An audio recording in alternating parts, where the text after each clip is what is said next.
The following program is brought to you by our Patreon supporters. For as low as $1 a month, you can get episodes of Journey of Wrestling a week early and more. You too would become cool, just like our Trash Elite, Rob, and a guy from Ohio, Drake Starstorm, Destru City KTL, Passion Killer 711, Thomas Austin Jr. I've lost all track of everything in my brain. It just leaked out my ears. DG. Kitty Holbrook? Kitty Holbrook. Man, I was on a roll, and then it was like someone hit the pause button on my thoughts, and I was just lost. Greetings and salutations. I'm Eric J. Chucky, joined as always by the boy. Hey! This is the Two Nerds Podcast, and this week we're going to skip What's Crumpin'. Because we got a lot to talk about. That's a great lie. It's because we're recording two podcasts at once. Because we got a lot to talk about. You fucking shush. You get your crumpin' with Captain America, which should be next week, unless something more important comes along. The days are just packed. Speaking of packed, we have a stacked card at AEW Revolution 2025. We watched the pre-show. We got to chat with some of the folks on Discord. If you want to chat with us while we watch live pay-per-views and stuff, hey, the Discord's a place to do that, dude. If you want to watch the WWE PLEs and tell us about those, the Discord's the place to do that.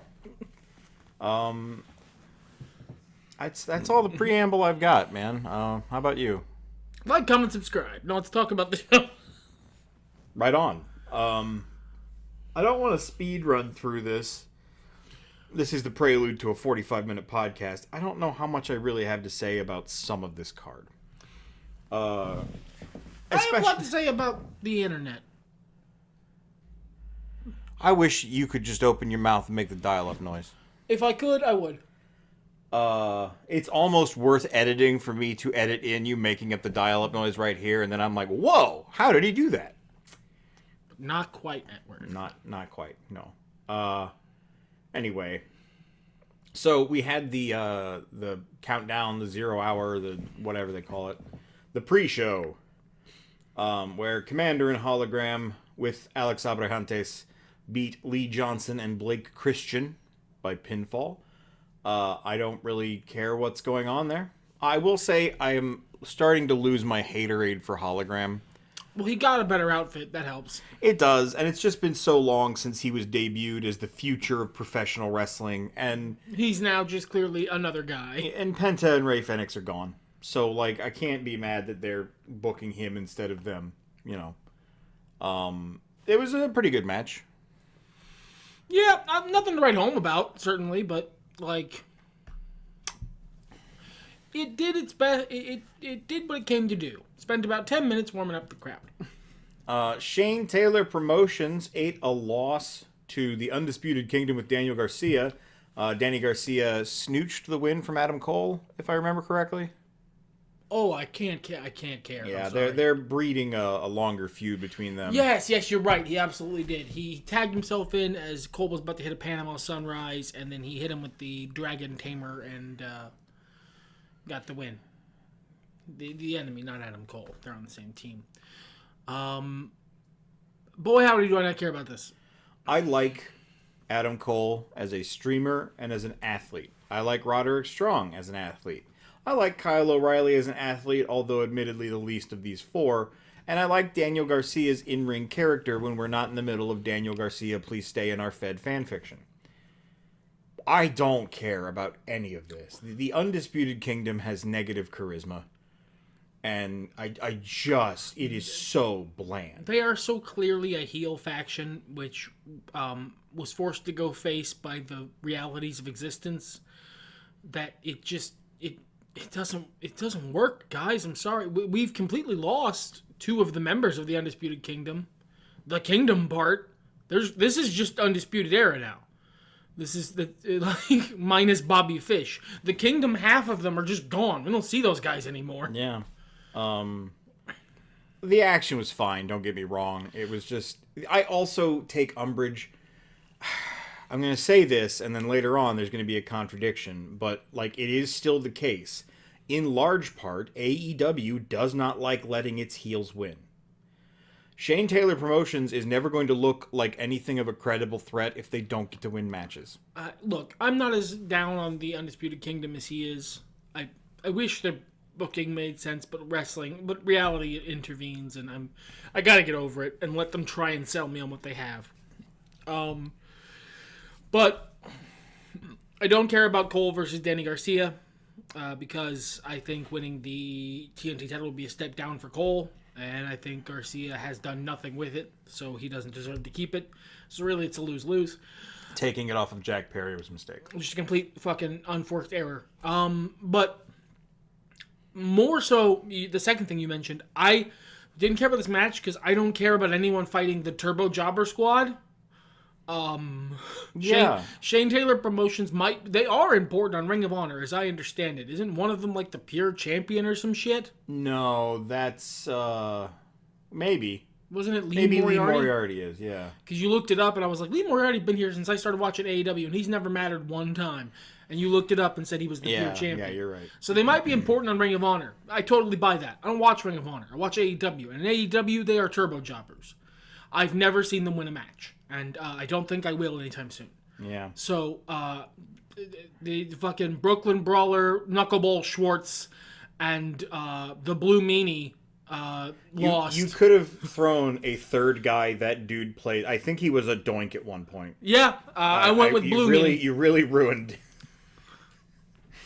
Wasn't he like a hockey hooligan at one point? I don't know. I don't remember. Anyway. I remember Knuckleball Schwartz because it's a fun name. It is good. Good character. But like, it is what it is, man. Like, they were always gonna win, and then they won. They tried to make something out of it by having Garcia versus Cole tension, but I don't want Cole going for the TNT title, so that is actually a net negative. Yeah. Then we had the most disappointing match of the night.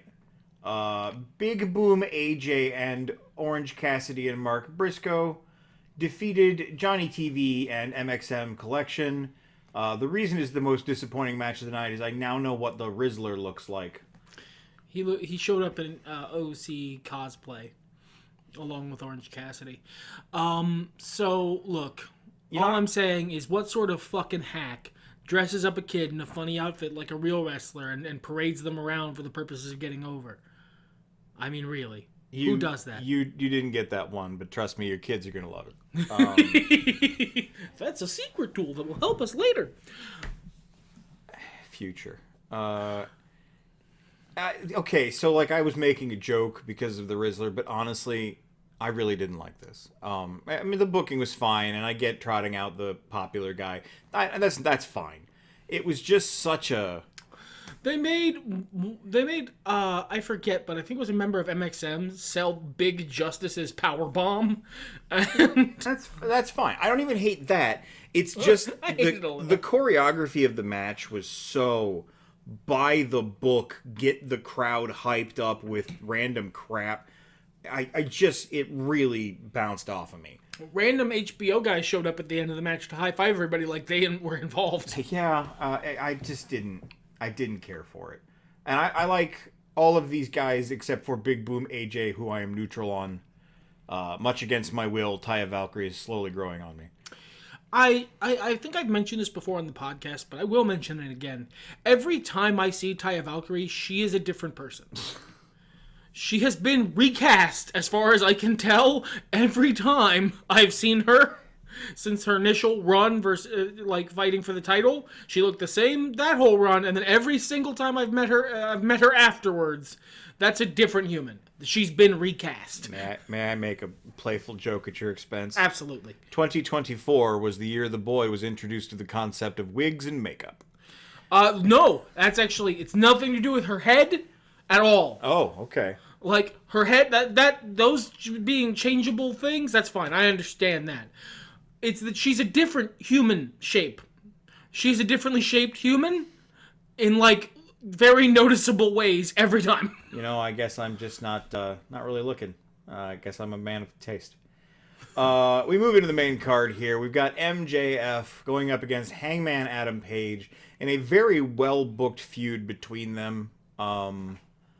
This was not quite the match I thought it was going to be, and it kind of set the whole card off on a unsure note, even though I was right in most of my predictions. We all were. Yeah, I think I blew one call, and it was me going against my gut, and I should have stuck with my gut. I would have been perfect. I blew 3 calls, I think. 2, maybe. But whatever. This wasn't exactly a surprising card. No, and that's okay. It didn't really have to be. No, it was good. It was fun. I liked this match. I'm not sure what White's talking about of it having a bad energy. I know, not a bad energy, just different. We started out with MJF trolling us with Hanger's face music, and Great troll. Absolutely, it's fucking A+. As a connoisseur of the art, good work. so I was really expecting, and obviously because of the troll, so we're a lot of other people, for Hanger to be more face here. And it's not like he's wrestling heel. He's still wrestling neutral, but I don't know. The tone of the match was just different. I could see this feud continuing, and I really expected it to be over based on the pace of MJF's last, 3-4 feuds. I don't know that it will continue. Like, Hanger got a pretty solid, clean win here. Yeah. And, as you put it, based on the last couple MJF feuds, Hanger needed it more. But, I don't know. They might decide to continue it because AEW is nothing if not reluctant to end a feud. But, I don't know. There might be more to go here. They might go to, they might top it with the fabled Texas death match at some point. But Sure. I don't know. This feels like this feels like it could be a natural stopping point, and that would be fine too. This was an excellent match. Yes, it was a high quality contest. Hanger almost killed MJF. Apparently he's fine. All the injury reports I've heard coming out of the show, I haven't heard anything about MJF, but he keeps it close to his chest, so who's to say? Yeah, it was a good match. Well told story. It wasn't the turn I was expecting, so now I'm a little confused and disappointed. I just want face Hanger back. That's all. I know, but He can even be kind if of he had a new... actually come out to the face Hanger music, I think you would have loved this match. Yeah, if they changed nothing else. Yeah, I think you're right. Or even like a new, just him be a nice Hanger now. Oh, whatever. The next contest was Mercedes Mone defending her TBS championship against Momo Watanabe. I've never seen Momo work before. She's great. Yep, excellent work. This is another in a long line at this point of Mercedes Moné fucking banger defenses. She has fully sold me. You not only did you turn into a heel and thus fit your whole vibe better, but also you've been just destroying this case on the court. You are absolutely a joy to watch. There was 0% chance Momo was going to win this. Anyone who bet on that, because you can bet on these things now, I guess, is a fully stupid person. At the same time, she made it look like a believable contest, like she was trying. Here's a fun fact. Momo injured her ankle, leg, because she was kicking Mercedes too hard. That makes sense. She was kicking Mercedes really hard. Mercedes has a bruised larynx. Because Momo kicked her in the throat one time. Yeah. I saw the time when Momo kicked her right in the throat. It was hardcore. This is a really good contest. I was really happy with it as well. As you said, Mercedes walks away with her championship intact. As she should. I didn't think Momo should win this. Next match was Ricochet versus Swerve Strickland for the #1 contendership of the AEW World Championship. But also ownership of Prince Nana's coat. Prince Nana was frustrated with Swerve going into this. There's a lot of stories. Of course, Swerve wants revenge for the scissoring, and I don't mean Billy Gunn style, that he received at the hands of Ricochet. This was also a pretty damn good match, I thought. I think this was the first of the competitive murder attempts of the night. And they only get murderier from here. Yeah, lots of murder. Lots of murder.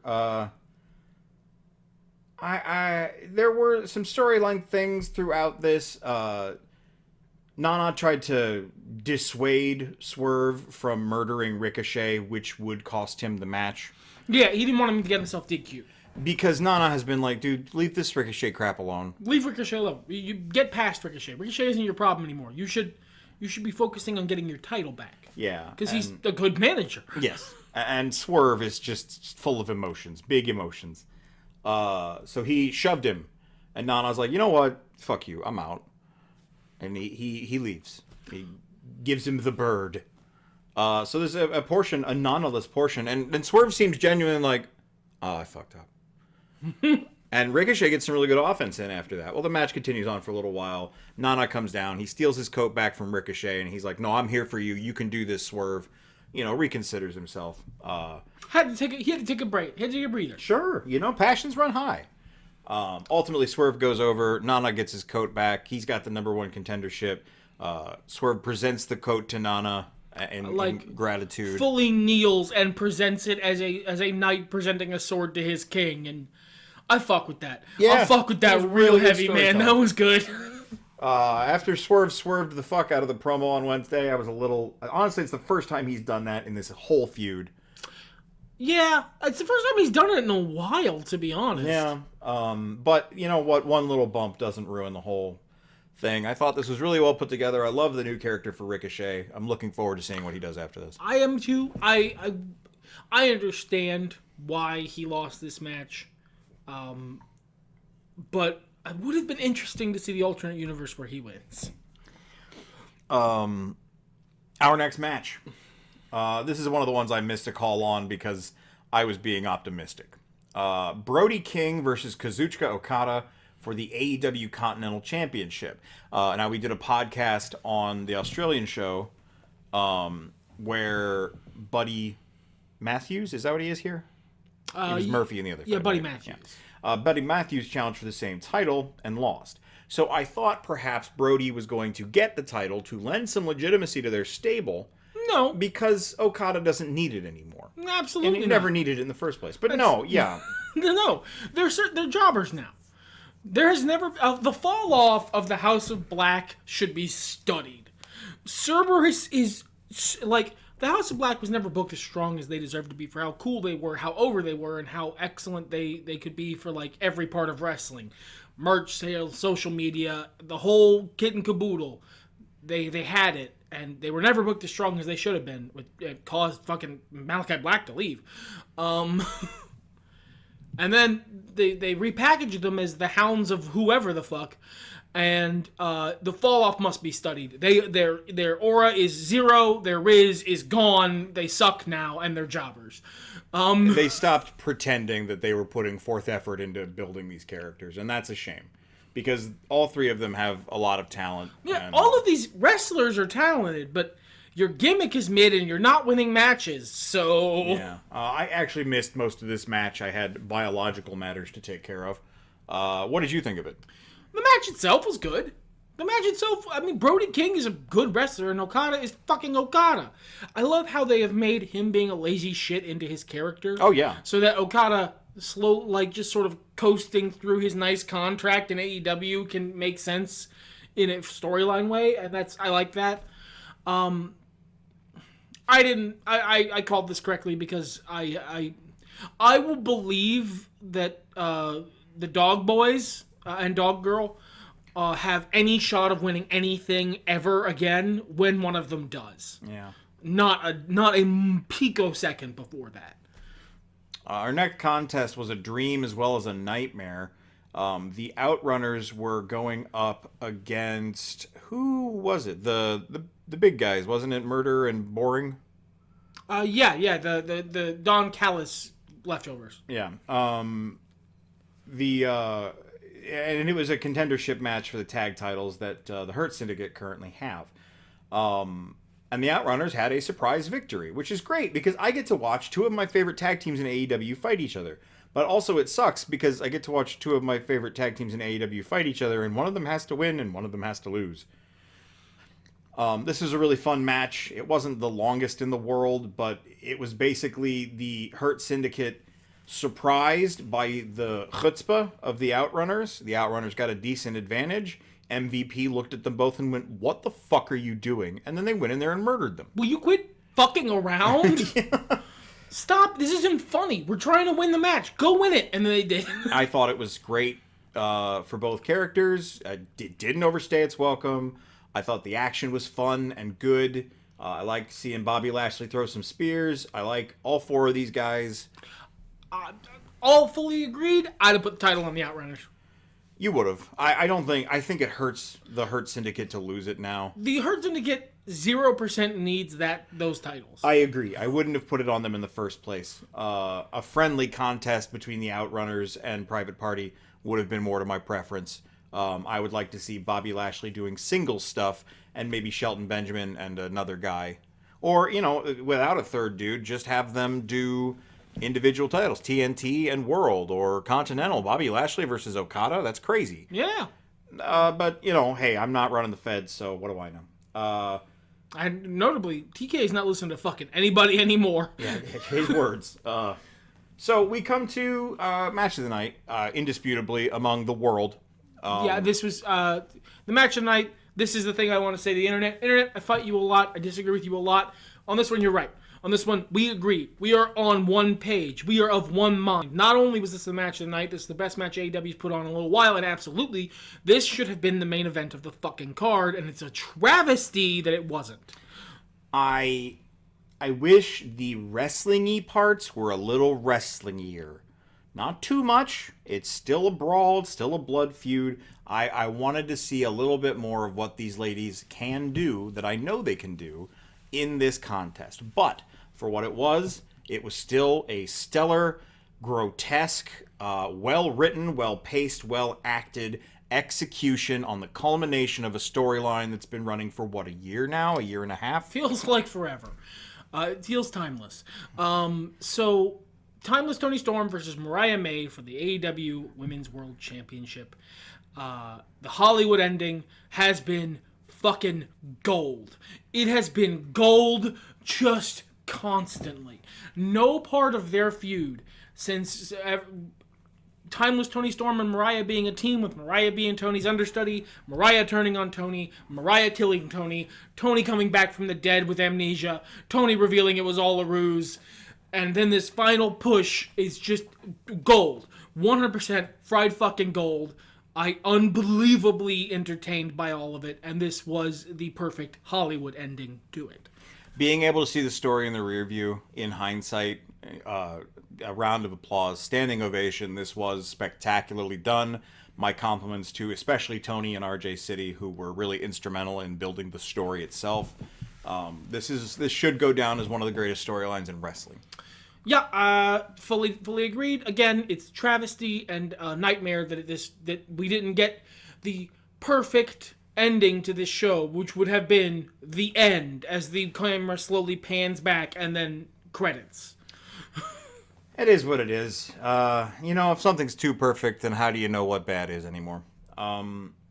And this has nothing to do with the segue here. The following contest was scheduled for one fall. One fall! And was very good. Konosuke Takeshita was defending his AEW International Championship against a little unknown young buck called Kenny Omega. I love Kenny Omega. I love that Kenny Omega's back. This is the call I blew. My gut said Omega was going to win. I went to Takeshita because I was also being optimistic. The Don Callis family has been fucking buried recently. Just booked into the ground. And I was hoping this would be,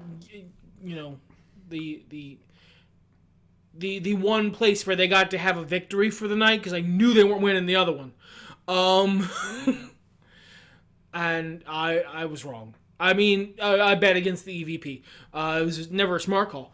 I just kind of forgot that Kenny is money. Like, I know that's a stupid thing to forget. He's Kenny Omega, but it slipped my mind. He's a huge draw, and he's back from injury. But the Don Callis family has not been booked strong in this feud with Kenny Omega, or the feud with Will Ospreay, or the feud with the two of them together. And I really like the Don Callis family. I think up until recently, they have been one of the best book stables in AEW. Ironically coinciding with Brian Cage becoming Boring Cage. That was like the tail end. That happened as the Don Callis family was starting to fall off. It's like he knew and didn't want to be associated with it anymore. And he's like, do you think I can trick them into thinking I'm Bobby Roode? He almost does. But it was absolutely like the obvious call that Omega should win this. You want to reestablish him as your big star, give him a title to hold on to that isn't the world title. And Kenny loves going and touring internationally, so he's a great fit for Yeah, doing that. He can go have a couple matches in Japan with this. He can go around the world with it. And he's the first AEW Grand Slam champion, and that's a feather in his cap. A cap composed mostly of feathers at this point. Yeah, I think Kenny has his flowers. I think maybe Kenny doesn't need any more flowers. Stop sending Kenny flowers.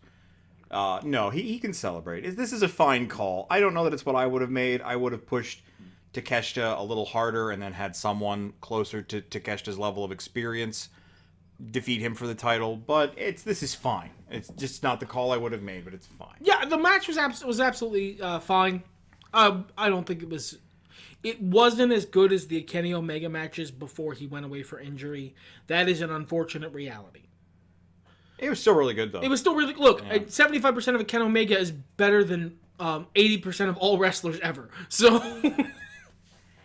Our penultimate contest, Kyle Fletcher, for whatever reason, is looking to beat up Will Ospreay in a steel cage. Well, Will Ospreay challenged Kyle Fletcher to this match. Yeah, I couldn't tell because he sounded like John Laurinaitis on a bad day doing a fake British accent. Yes. You hate Kenny. You hate Will Ospreay. We understand.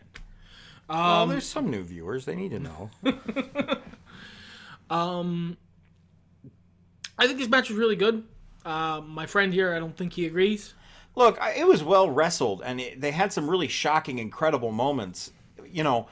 From a neutral position, if this was the first time I'd ever seen Will Ospreay and Kyle Fletcher, I probably would have been mildly blown away. They really put their whole pussies into this. But, having watched this build, weirdly, this feels like the middle match of the build. Hopefully it's not. Hopefully this is done now. No, well, and it seemed like the previous match was the final with Kyle Fletcher succeeding. Now, I'm not saying Kyle Fletcher has to succeed here out of spite or Kyle anything. Fletcher winning was never going to be the last match in this feud. But just... That's absurd. Unless all of the build's been happening on Collision, and that's entirely possible. I don't watch Collision. I just really feel like they weren't clashing as much since the last pay-per-view where they fought. So it was kind of like, other stuff took forefront, and they're like, oh, right, and also... Yeah. Finally, Kyle Fletcher and Will Ospreay are going to do that thing, and we're like, "What? Was that not over?" Kyle Fletcher was never going to win this final match for the same reason Takeshita was never going to win his match. He's in the Don Callis family. Hey! And also, they both had wins over the babyface, and the babyface needed to get their own back to get the final push. I think the overall build of this feud was just fine, but comparing it to, and this is a bit unfair, so you know what? I'll compare it to Swerve Strickland and Ricochet. The intensity, the build, what's the word I'm looking for? Accumulation of heat and excitement to see this put to bed didn't happen in the third leg, in the third act. I understand why you think that, because you find the premise of the feud inherently comedic in a way that I don't. Oh, they just, yes, I make jokes. It's what I do. I'm not a paid comedian. I technically maybe am. I don't know. You are. I guess. You are paid and you do comedy. I suppose in that sense. You know what? That's fair. But it's so funny to me how with the values other people have. Okay, you want a throwback? We talked about this on the Epic Rap Battles of History podcast. Those homeboys will go in on a guy for having a divorce, and that's where you sick the dogs, is this man had an unsuccessful marriage. And that's really funny to me because it's so common, and it's just, oops, I married the wrong person, or, whatever. There's so many reasons for divorce. It's not like a lacking in your masculinity or character quality. So, to a similar point, how much the announcers talked about how Kyle Fletcher slept on Will Ospreay's couch, and in other feuds as well that were going on. The couch sleeping was of critical import. I'm going to try to be conservative here, to 3 feuds that were happening. That feels too conservative. I think it was more. But it's silly because you know what? Sometimes people have fallen out. It doesn't matter if you slept on his couch or not. For me, I understand why you think that. I disagree. I get it. I understand I'm the minority here, but I can't stop it from being kind of ridiculous. I get that they're trying to say this man put himself out there for you, and how do you thank him? By joining the heel faction in our pretend storyline for reasons that aren't very clear? Was it amazing when on his knees, bloodied after the end of a tumultuous battle, we had Kyle Fletcher screaming, "I hate you," like an entitled toddler who didn't get his way with his parents?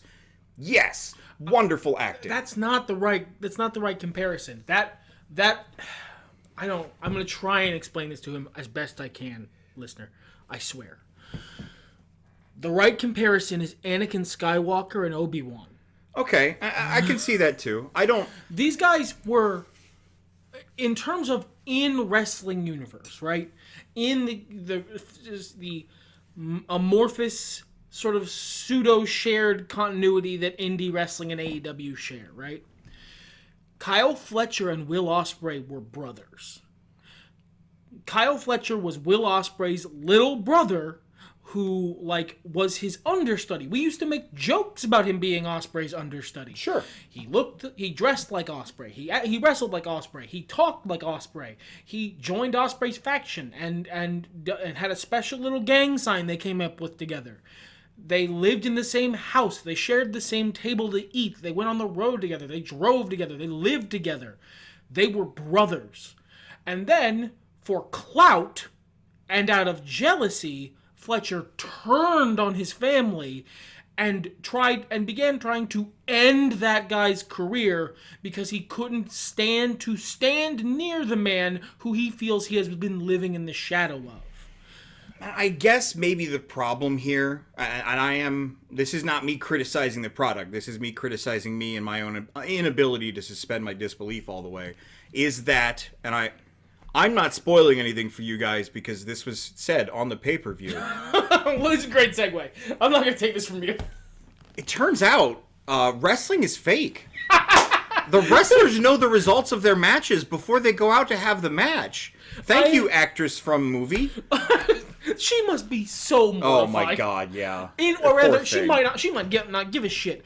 She should be, and I would be, fairly mortified. There's a movie, Queen of the Ring. They plugged it 12 times throughout the course. The director had one of the best promos of the night. Just about how important wrestling is and how if you can see this movie in theaters, please do so. If it was in my theater and theater near me, I would be doing so. Yeah. He sold me. Yeah. It's just not. But one of the actresses in it was asked. They asked these two actresses, and I'm baffled that they thought this was a fucking good idea. You know what? This isn't on the actresses. This is on the fucking road agents. This is on the people who designed the car. If I were in her shoes, I would have double-checked my answer before we went live. Well, for real, though, I don't think they were told they were going to be asked. Maybe, yeah. It could have been off the cuff I know this exact thing. I'll explain in a second. I want to get the events out. They asked these, women, what have you learned about women's wrestling in your time doing this movie? And one of them says, if there's anything wrestlers have shown me, it's that you guys know you're going to win before anybody else does. And that is a very common sentiment in other endeavors in life. In other endeavors in life, what it means is you guys believe in yourselves. You have confidence and you push yourselves before anyone else believes in you. You sign yourself to your own label, as it were. In wrestling, in a wrestling show, if you say that into a microphone, what it means is this shit all fake, y'all. Did you hear? And that's not on them. That's on the road agent. There's a lot that happened there. That should have never been. That did not need to be improv, guys. No, it was funny. But anyway, my point is regarding the feud. Even though it's not that different from Hayden Christensen portraying Anakin Skywalker, and through that storytelling, I understand the betrayal, because those lines are blurred, because Kyle Fletcher, whatever the hell his real name is, he's Kyle Fletcher. They're kind of one and the same, even though they're not. You're trading on your own character that you're playing that's not all that different from you, usually. And because of that, because of the inherent veil, it's harder to take this that seriously. I also feel like they didn't... After the first big push, they didn't do a whole lot to build up how Kyle felt still. Maybe because they felt it was established. Maybe because they needed the time to dedicate to other things. I didn't know this was still hot. I think it was probably the second thing more than the first. I think you're onto something there. There's only so much time on the show, and we got to give a lot of time to, like, I pick a wrestler I don't like. I can't even summon it up right now. Especially when the last match, the Grand Slam match, was against, Boring and Deadly. It seemed so unrelated. Why was it not Fletcher? Yeah, I mean, you're not wrong. I didn't. So it seems extra ridiculous to me. Now, maybe I am willing to accept a portion of that responsibility. I was not bought in. I also was not in the ticket line. So, like, it is, insofar as we are all responsible for our own reactions to things. Sure. But also, look, I loved it, but they didn't get you. They didn't hook you. No. That's on them as well. And I mean, compare it to Toni Storm and Mariah May, which is not fair, but still. No, look, I like Will Ospreay and Kyle Fletcher. It has not a fucking patch on Toni Storm and Mariah May. Regardless of the circumstances, they did not bring me to the dance. And that's part of their job. It is. Now, that said, the action was great. The intensity was crazy. They built a very slow to heavy match, which I don't think was the right call here. I think it should have been heavy from the outset because of how much they hate each other. As you put it while we were watching, they're doing a great job, but you can tell these two guys are best friends still. Yeah, they got there. They got to that level of hate in the end, but in the beginning parts of the match, I didn't feel that the heat was still there. They had to build up to it, and I think you're right. I think it probably should have started a little hotter. I notably in our little giving matches frogs instead of stars rating system, I did not give this one 5. No. I give it 4.5. It was a really solid match. It was a really good, hopefully, end to this very good feud. But you're absolutely right. There's stuff to criticize. We move on to the final match of the night, and a cautionary tale. Peepin' awful.